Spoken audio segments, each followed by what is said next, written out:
या तो question number 17 जो हमने ऑलरेडी क्वेश्चन पढ़ लिया है, तो स्टार्ट करते हैं। ठीक है, तो क्या क्या अकाउंट बोला है? अमाउंट ऑफ अबनॉर्मल लॉस निकालने बोला है, वैल्यू ऑफ स्टॉक निकालने बोला है, और प्रिपेयर कंसाइनमेंट अकाउंट बनाने बोला है। ठीक है, तो कंसाइनमेंट अकाउंट बनाएंगे हम किसके? राज और ग्वालियर के बुक्स में। ओके ना? कंसाइनमेंट अकाउंट कंसाइनी का तो नहीं बोला है। चलो, इन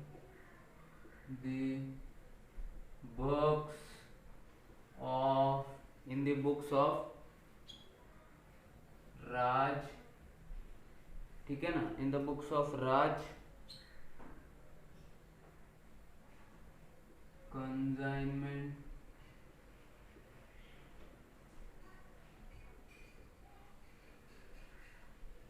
टू, किसको भेजे? Siraj.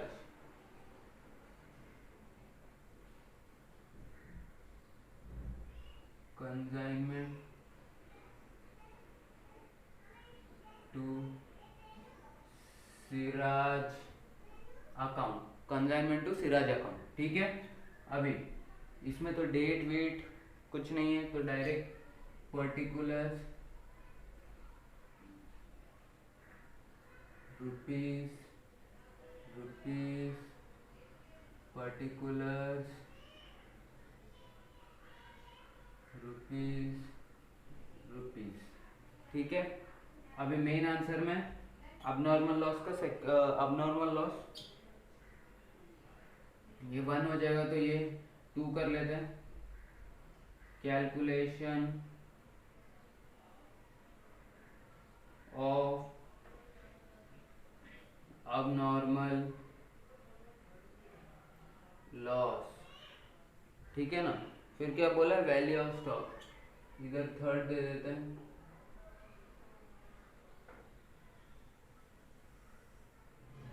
Third, calculation of value of stock with consignee Siraj.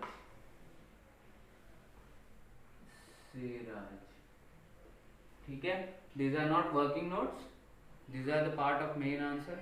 ठीक है, क्योंकि ये क्वेश्चन मेन क्वेश्चन में पूछा, अगर नहीं पूछा रहता तब हम वर्किंग नोट का रेफरेंस देके बनाते थे। ठीक है ना? तो चलो, Raj of Gwalior open consign 15,000 kg of ghee at ₹30 per kg to his agent Siraj at Delhi। ठीक है, तो क्या है? To goods send on consignment account, to goods sent on consignment account. ठीक है, कितना? 15,000 इंटू 30, तो कितना आता है? 15,000 इंटू 30 विल गिव यू 4,50,000। ठीक है, next, he spent ₹5 per kg as freight and insurance for sending the ghee at Delhi। कितना खर्चा किया? टू कैश और बैंक अकाउंट, क्या है? Freight and insurance. ठीक है, कितना खर्चा किया? खर्चा कितना किया?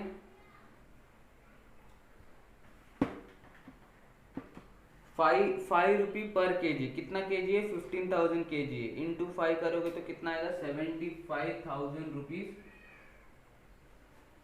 ठीक है ना? 75,000 रुपीज फ्रेट का खर्चा किया है। अभी on the way 100 kg of ghee was lost due to the leakage, जो कि नॉर्मल पकड़ा है, और 400 ghee was destroyed in transit. ठीक है, ट्रांजिट में डिस्ट्रॉय हो गया, जो कि अबनॉर्मल लॉस पकड़ा है। ठीक है, इसको ध्यान में रखना। ₹9,000 was paid to consignor directly by the insurance company ठीक है ना। तो इसको भी ध्यान में रखना। आगे बढ़ते हैं। सिराज सोल्ड 7500 kg एट ₹60 पर kg। तो सिराज ने कितना बेचा? By Siraj account sale proceeds, ठीक है, कितना? 7500 इंटू 60, 7500 इंटू 60, तो कितना आता है आपका? 7500 इंटू 60 करोगे तो से 4,50,000, ठीक है ना। 4,50,000 आपका सेल प्रोसीड्स हुआ। अभी ही spend ₹33,000 on advertisement and recurring मतलब मैंने बताया था, रिकरिंग गोडाउन वाले जो रेंट वगैरह सब आते रहते हैं वो वाले खर्चे, और नॉन रिकरिंग मतलब जो ट्रांजिट के लिए, जो ट्रांसपोर्टेशन के लिए गुड्स गोडाउन तक लाने तक का वो खर्चा। अभी ये रिकरिंग बोला है, तो टू सिराज अकाउंट जिसके नीचे आएगा कौन सा खर्चा है ये?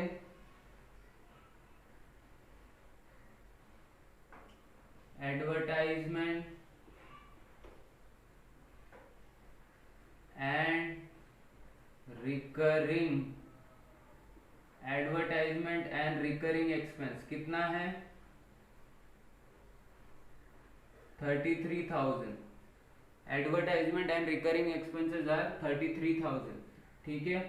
फिर कमीशन लगेगा, ठीक है, कमीशन का अभी तक आया नहीं है। तो चलो इससे पहले हमें जो आया था रेफरेंस कि भाई 100 kg का नॉर्मल लॉस हो गया है और 400 kg का अबनॉर्मल का घी डिस्ट्रॉय हो गया, तो अबनॉर्मल का कैलकुलेशन कर लेते हैं, ठीक है। अबनॉर्मल का कैलकुलेशन कैसे करोगे आप? सेम अपना format, cost of goods. Cost of goods कितना है? कॉस्ट ऑफ गुड्स है अपना 1 kg का 30 रुपए, तो 400 kg डिस्ट्रॉय हुआ है तो कितना आएगा वो कैलकुलेट करना है हमें, ठीक है। तो 400 kg into 30 will give you ₹12,000, correct ना। नाउ कंसाइनर का खर्चा, consignor expense is equal to how much? ₹5 per kg खर्चा किया था, तो 5 विल गिव यू ₹2,000। कंसाइनी ने कोई खर्चा किया है नॉन रिकरिंग टाइप का? कुछ भी नहीं। और खास करके कंसाइनी अगर करता भी तो ये तो ट्रांजिट में ही घूम गया, कंसाइनी ने तो रिसीव ही नहीं किया था, ठीक है। तो ये क्या हो गया आपका? ₹14,000 इज योर अबनॉर्मल लॉस। हाँ वेट, हम थोड़ा फ्लो में बढ़ गए आगे।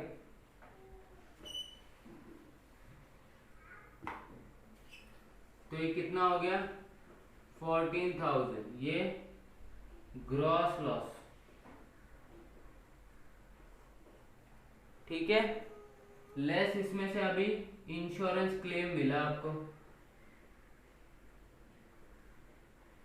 जो कि इधर बोला है ना insurance, 9,000 was paid to consignor directly by the insurance company as a insurance claim। तो 9,000,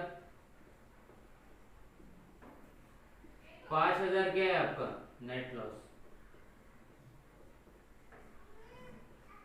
ठीक है, नेट लॉस, ओके। तो इधर अभी क्या लिखेंगे? बाय इंश्योरेंस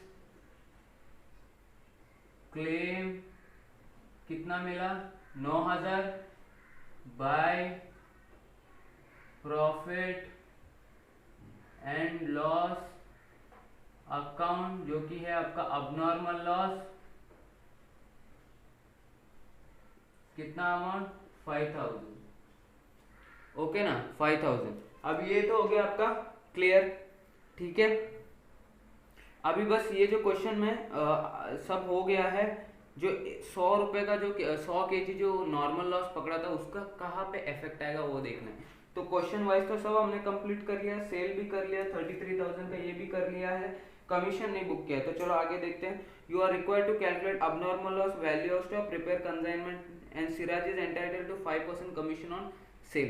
तो 5% कमीशन भी निकाल देते हैं, ठीक है। तो सेल कितने का हुआ, 4,50,000, 4,50,000 इंटू 5% कितना आया, 22500। तो टोटल कितना आउटर कॉलम है, 33,000 प्लस 22,500 विल गिव यू 55,500, 55,500। अभी ना आप लोग को ऐसा लग रहा हो यार क्वेश्चन में हम करें कैसे, सिंपल फॉर्मेट है अपना, फॉलो करो। गुड्स पहले भेजेगा, कंजाइनर खर्चा करेगा, उसका लोडिंग रहेगा तो सामने सामने निकाल दो, ठीक है। और अगर डेट वाइज है तो उसके हिसाब से लोडिंग में थोड़ा डेट पे ध्यान देना, ठीक है। फिर सेल कर लो, ओके। फिर कंजाइनी का खर्चा एंड ऑल, कंजाइनी का खर्चा हुआ, कमीशन हुआ सब। फिर आपका क्या करना है, आपको अबनॉर्मल लॉस का कंसिडरेशन, एंड देन अब हम करेंगे वैल्यू ऑफ स्टॉक का कैलकुलेशन, ठीक है। या सो कैलकुलेशन ऑफ स्टॉक करना है अभी, तो उसके लिए आपको 3 कॉलम बनाने पड़ेंगे। पर्टिकुलर्स, क्वांटिटी केजी में है, और रुपीस, ठीक है। देखो अभी ना आपको क्या निकालना पता है, वैल्यू ऑफ स्टॉक निकालना है। और वैल्यू ऑफ स्टॉक अब तक हम नॉर्मली जैसे निकालते थे कि भाई कॉस्ट ऑफ गुड्स कितना है, कंजाइनर का खर्चा कितना है, कंजाइनी का खर्चा अगर उसने कुछ नॉन रिकरिंग नेचर का किया है जो कि गोडाउन तक लाने तक के उसको नॉन रिकरिंग बोलते हैं, वो कितना है, वो प्रोपोर्शनेट बेस पे लेके कॉस्ट निकालते थे, ठीक है। अभी कैसे करना है, क्योंकि आपने अभी तक नॉर्मल फैक्टर को कंसिडर नहीं किया है, ऐसे क्वेश्चन में आया नहीं, इस क्वेश्चन में आया जहाँ पे नॉर्मल लॉस कुछ हुआ है आपका, तो कॉस्ट कैसे आप निकालोगे वो अभी हम देखेंगे, ठीक है ना। सो सबसे पहले तो कॉस्ट ऑफ गुड्स कंजाइन कितना, 15,000 केजी भेजा था, 15,000 केजी भेजा था, उसका कॉस्ट कितना है, 4,50,000, ठीक है। फिर हमने याद है, हमने तभी जब समझाते तब आपको बताया था कि भाई पहले कितना क्वांटिटी, फिर उसमें से अबनॉर्मल निकालो, जो बचेगा उसमें से नॉर्मल निकालो, ठीक है। क्योंकि वो क्वांटिटी का मुझे एग्जांपल देना था। अब जब ऐसा फुल फ्लेज सम आएगा जिसमें कंजाइनर खर्चा, कंजाइनी खर्चा, तब कैसे करेंगे, आपको कंजाइनर खर्चा भी लेना है। कंजाइनर एक्सपेंस कितना किया, 75,000 का किया, कितना आया, 15,000, और ये 5,25,000, ठीक है। इसमें से लेस करना है आपको अबनॉर्मल लॉस। अबनॉर्मल लॉस कितना क्वांटिटी का हुआ, 400 केजी का, 400 केजी का प्राइस कितना है, 14,000। कॉस्ट नहीं, कॉस्ट प्लस कंजाइनी खर्चा दोनों, क्योंकि इधर कॉस्ट कंजाइनर खर्चा पकड़ा था, इसमें भी उतना प्रोपोर्शनल बेट्स पे आपको रिवर्सल करना पड़ेगा, लेस करना पड़ेगा। कितना आया, रिवर्सल नहीं बोल सकते, लेस करना पड़ेगा। कितना आया, 14,600। ये कितना आया, 5,11,000। अब क्या हम करेंगे, नॉर्मल लॉस को लेस करेंगे, कितना, 100 क्वांटिटी, कॉस्ट क्या पकड़ो, 0। अब क्या हो जाएगा, अब इससे क्या समझ में आ रहा है, इससे ये समझ में आ रहा है कि जो कॉस्ट पहले 14,600 केजी का था, सेम कॉस्ट अभी 14,500 का है, यानी कॉस्ट ऑफ पर केजी हैज बीन इंक्रीज्ड। तो जो ये इंक्रीज है ना, वो यही है, 100 क्वांटिटी का 100 केजी का जितना कॉस्ट बनता है वो अभी हम बचे इसमें सेट ऑफ करेंगे, बचे इसका कॉस्ट बढ़ा के उतना हम रिकर करेंगे, ठीक है, रिकवर करेंगे, ओके, ठीक है। अब आपके मन में डाउट आ सकता है, अच्छा कंजाइनी खर्चा फिर क्या करेंगे।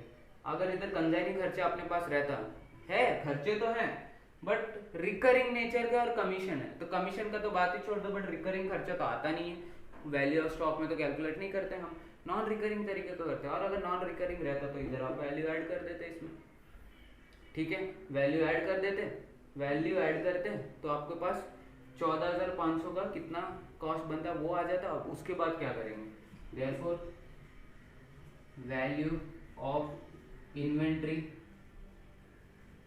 अब ये 14,500 तो आपका इन्वेंट्री है नहीं, उसमें से आपने 7,500 क्वांटिटी बेच दिए, केजी बेच दिए, बचा कितना 7,000, तो 7,000 का निकालेंगे।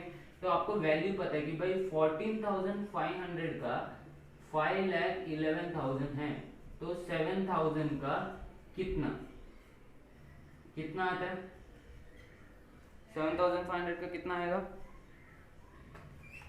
7,000 का कितना आएगा, 7,000 इंटू 511 डिवाइडेड बाय 14,50,500 ठीक है। so 7,000 into 5,11,000 divided by 14,500 will give you rupees 2,46,690। ये हो गया आपका स्टॉक का वैल्यू, ठीक है।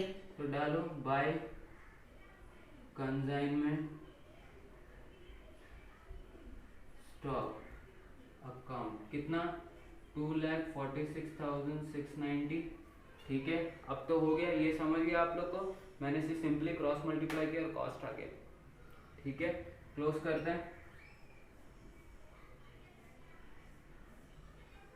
कितना आता है 4,500 plus 9,000 plus 5,000 plus 2,46690 minus 4,50,000 minus 7,500 minus 5,500 will give you 130,190 130,190, ठीक है।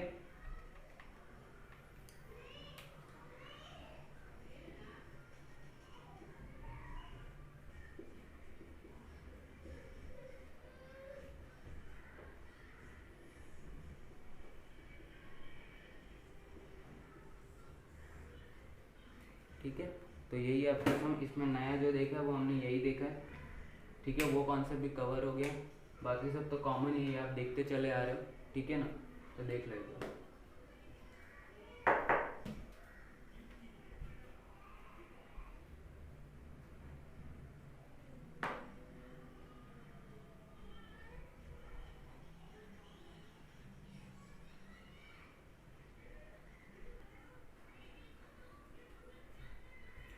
ठीक है, तो क्वेश्चन 17 हो गया। अब कौन सा बचा है, क्वेश्चन नंबर 8 बचा है, और वो जो क्वेश्चन इस बुक में नहीं है वो बचा है, ठीक है। तो चलो, बाकी तो 3 होमवर्क दिए हैं मैंने,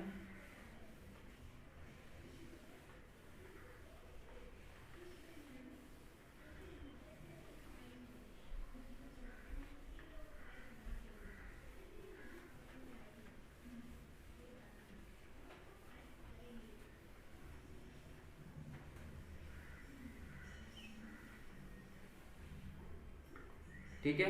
अब करेंगे वो वाला क्वेश्चन जो बुक में नहीं है, तो मैं क्वेश्चन लिखाऊंगा और वो आपको कॉपी करना है, फिर हम सोल्यूशन करेंगे, ठीक है।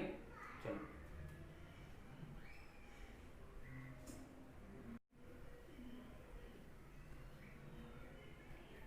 या तो जो क्वेश्चन अपने बुक में नहीं है वो मैंने लिख दिया है, चलो पढ़ते हैं, ठीक है। ये वैसे ये क्वेश्चन अगर आपको यहाँ से नहीं लिखना है तो आप लोग स्टडी मटेरियल में जाके देख सकते हो। स्टडी मटेरियल में जो सारे सॉल्यूशंस के बाद जो प्रैक्टिस के लिए आते हैं ना, जहाँ पर मल्टीपल चॉइस क्वेश्चंस और उसके बाद प्रैक्टिकल क्वेश्चंस आते हैं, उसमें वो क्वेश्चन नंबर 2 है, कंसाइनमेंट चैप्टर में क्वेश्चन नंबर 2 वाला क्वेश्चन है, ठीक है। So D of Delhi appointed A of Agra, so दोस्त ये इसको नोट डाउन राइट डाउन करके नोटबुक में लिख लो, ठीक है, क्योंकि अलग से बाद में देखेंगे करके मत रखना, इसको नोटबुक में लिख लेना और उसके बाद इसका सोल्यूशन हम सॉल्व करेंगे, ठीक है। So D of Delhi appointed A of Agra as its selling agent on following term. Principal कौन है, डी, और एजेंट कौन है, ए। अभी goods to be sold at invoice price और ओवर, ठीक है, इनवॉइस प्राइस पे बेच सकते हो या उससे भी ऊपर वाले प्राइस पे बेच सकते हो। A to be entitled to a commission of rupees of 7.5% of the invoice price and 20% of any surplus price realized over invoice price। तो एक तो दिया है नॉर्मल कमीशन कितना है 7.5% ऑफ इनवॉइस प्राइस, और दूसरा ओवरराइडिंग कमीशन बोल रहा है वो कितना बोल रहा है 20% of any surplus realised over invoice price. ठीक है, अभी the principal to draw on the agent a 30 days bill for 80% of the invoice price। Principal क्या करेगा, ड्रॉ करेगा, यानी जब गुड्स भेजेगा तो उसके साथ वो बिल बना के भेजेगा और एजेंट को एक्सेप्ट करना पड़ेगा। ठीक है, 30 days bill for rupees 80% of the invoice price. Okay ना। अभी on 1st of February on 1st of February 2016 1000 cycles were consigned to A। 1000 cycles were consigned to A। तो ये तो कंडीशन था, ये अभी एक्चुअल में क्या हुआ वो है। So on 1st of Feb 2016 1000 cycles were consigned to A, each cycle costing rupees 640 including freight and invoiced at 80,000। तो अभी हुआ क्या, फ्रेट, इंश्योरेंस और कॉस्ट सब मिला के कितना होता है 640 होता है, लेकिन उन्होंने कितने में कंसाइन किया 800 में। तो ये कौन सा प्राइस है, ये इनवॉइस प्राइस है। ठीक है, तो इसमें प्रॉफिट एलिमेंट कितना है 160 रुपीज का प्रॉफिट एलिमेंट है। आगे देखते हैं। Before 31st of March 2016 when the principal books are close. तो प्रिंसिपल का बुक यानी डी का बुक कब क्लोज हो रहा है 31st March 2016 में। A met his acceptance on due date। So A met his acceptance on due date, मतलब A ने क्या किया है ड्यू डेट पे अपना एक्सेप्टेंस को मेट कर लिया, मतलब पे कर दिया। तो देखो अब वो कौन से तारीख को दिया वो तो पता नहीं। Principal to draw on the agent 30 days bill for 80% of the invoice price. तो यानी इसी दिन मैंने बिल ड्रॉ किया होगा। ठीक है, यहाँ से एक महीना 30 days बोला है, तो 30 days के हिसाब से ऐड करो और उसमें ग्रेस पीरियड ऐड करो, उस डेट पे आपका क्या हो गया बिल रियलाइज हो गया। ठीक है, तो A met is acceptance on due date. ठीक है ना, ड्यू डेट। अभी सोल्ड ऑफ 820 साइकिल, कितना साइकिल कंसाइन किया था, कितना साइकिल कंसाइन किया था,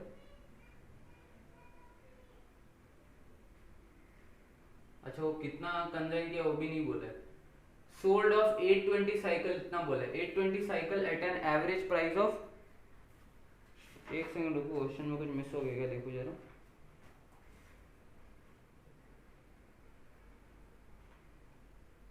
हाँ इधर लिखा ना क्या,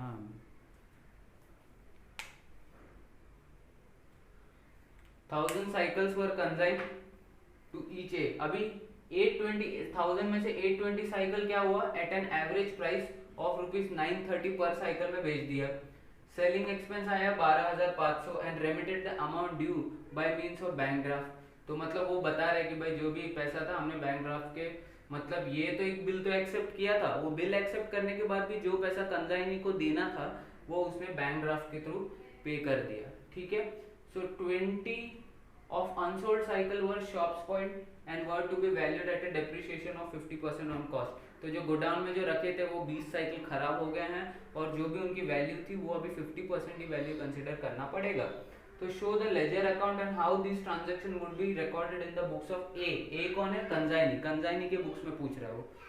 ठीक है, and find out the value of the closing inventory with A to be recorded in the books of D at cost. और डी के बुक में क्या पूछ रहा है, सिर्फ वो वैल्यू पूछ रहा है, find out the value of the closing entry would be recorded. वो कैसा ट्रांजैक्शन दिखेगा वो नहीं पूछ रहा, सिर्फ वैल्यू बताना हमें कि वैल्यू ऑफ क्लोजिंग इन्वेंट्री जो डी के बुक में हम रिकॉर्ड करते तो कितना होता।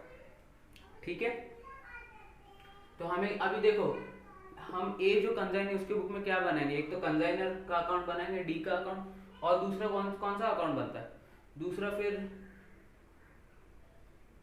बिल्स पेएबल का बनेगा। ठीक है, क्योंकि बिल का है, बिल्स पेएबल का बनेगा, ये दो ही अकाउंट बनेंगे और कुछ तो नहीं है। ठीक है, क्योंकि स्टॉक को रखता नहीं है। बाकी कंसाइनर का जो वैल्यू, कंसाइनर के बुक में जितना वैल्यू आना चाहता स्टॉक का वो कैलकुलेट करेंगे। तो consignor expense, consignor account and bills payable का आपका अकाउंट बनेगा, बिल्स पेएबल और वैल्यू ऑफ स्टॉक। ठीक है, तो एक क्वेश्चन देख लो और लिख लो। मैं एक 10 सेकंड का गैप देता हूँ ताकि आप पॉज करके लिख सको। ठीक है, और उसके बाद हम सॉल्यूशन स्टार्ट करते हैं।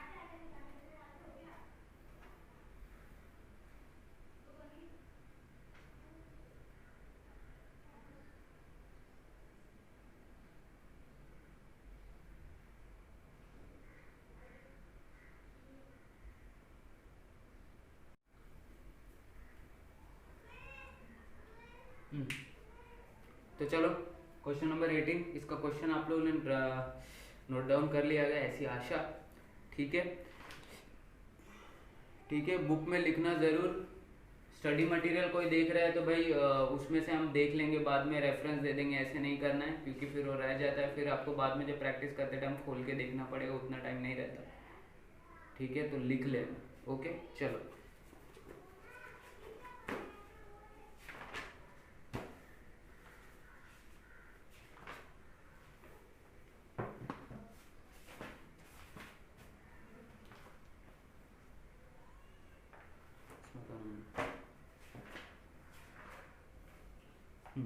सो D of Delhi, A of Agra. अब ये अकाउंट बनाना है किसके बुक्स में? इन द बुक्स ऑफ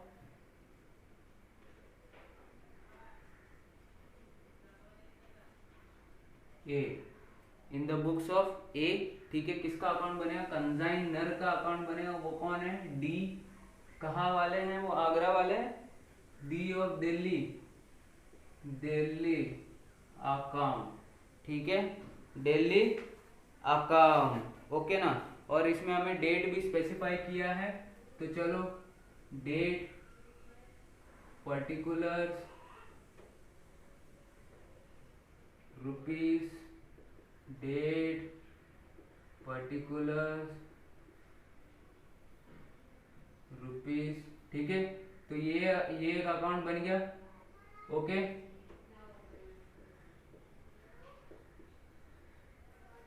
ये एक अकाउंट बन गया। अब और कौन सा बनेगा? बिल्स पेएबल का अकाउंट, क्योंकि बिल एक्सेप्ट किया उसने।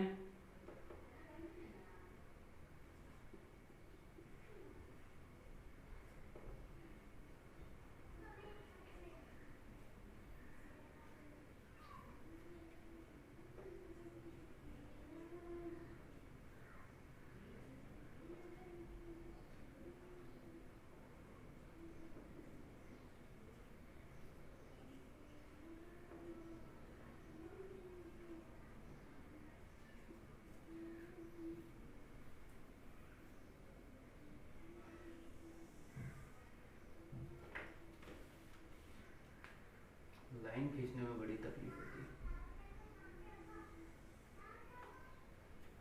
है। और ये थर्ड,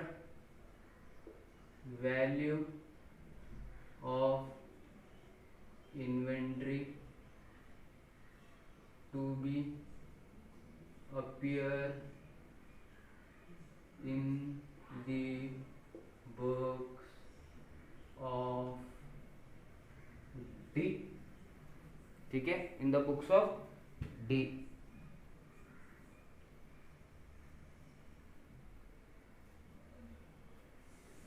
ओके, यहाँ तक ठीक है। चलो स्टार्ट करते हैं। तो उसने तो पहले कंडीशन बोल दिया है कि भाई इनवॉइस प्राइस या ओवर पे बेच सकते हो, 7.5% नॉर्मल कमीशन मिलेगा, 20% एक्सेस प्राइस पे जो बेचा वो कमीशन मिलेगा। फिर प्रिंसिपल 30 दिन का बिल ड्रॉ करेगा। ओके, तो सबसे पहले उसने क्या भेजा है? कंजाइनर ने गुड्स भेजा ऑन 1 फरवरी 2016 में।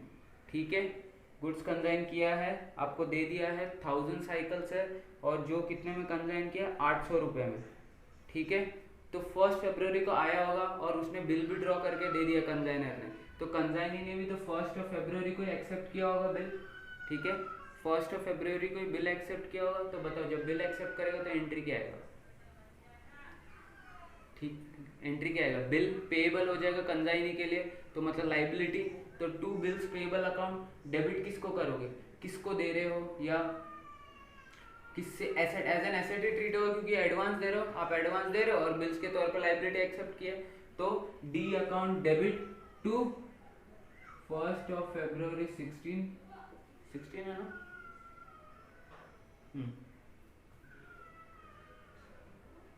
To bills payable account, to bills payable account. कितना अमाउंट उसने क्या बोला था? 80% ऑफ द इनवॉइस वैल्यू। कितने का बिल होगा? The principal to draw agent A 30 days bill of 80% of the invoice price. 80% of the invoice price कितना है? 80% ऑफ द इनवॉइस प्राइस क्या है? हमने 1000 साइकिल था, 800 में भेजा है, 800 में भेजा है उसका 80% विल बी 6,40,000, करेक्ट, 6,40,000। नेक्स्ट, फिर उसके बाद क्या किया है, और bye before 31st March 2016 when the principal books are closed, ठीक है, इसका इधर दे दो पहले, 1st of February 2016 by D Delhi account 6,40,000। Okay, अभी बोला है कि before 31st March 2016 when the principal's books were closed, A met his acceptance before 31st of March 2016। 30 दिन का बिल दिया था, 30 दिन का बिल दिया था, ठीक है। 30 दिन का बिल देगा तो कितना, कैलकुलेशन करो, इधर हम रफ वर्क कर रहे हैं, ठीक है, समझने के लिए।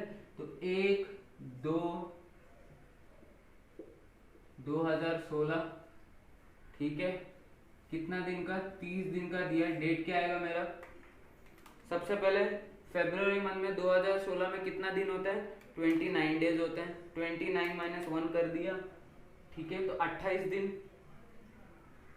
ठीक है ना। आपको 28 दिन नहीं पकड़ना, याद रखना इस बात को, ठीक है। तो 29 - 1 कर दोगे तो हो गया आपका 28 दिन। तो 28 दिन उधर चले गए, बचा 2, तो 2 मार्च 2016, ठीक है ना। 1 तारीख को तो मैं पकड़ूंगा नहीं, ओके। तो 28 मार्च 2016 और उसके बाद 3 दिन का ग्रेस पीरियड ऐड किया तो कितना हो गया, 5 मार्च 2016, 5 मार्च 2016, ठीक है, 5 मार्च 2016।